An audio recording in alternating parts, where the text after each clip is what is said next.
If you are looking to fix this problem on your Reddit, I will show you in this video. Just follow me till the end. First, you don't need to open your Reddit. You will just come directly and open your settings of your phone. Then what you should do, you have to come directly and open apps option. Here on apps option, guys, you have to come and search for Reddit.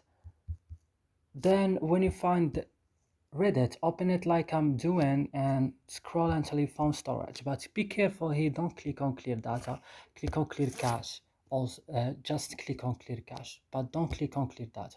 Go back, click on force stopping, click OK. And now you have to come to your battery, make sure that it's on optimized mode, then go back. And what's next, go to set as a default and make sure that open supported links it's opening. And right now come back to your Play Store, update your Reddit on the last version, then go and restart your phone. After this your problem will be solved. I hope this video is useful for you. Please don't forget to support us by liking, subscribing our channel. See you in another video.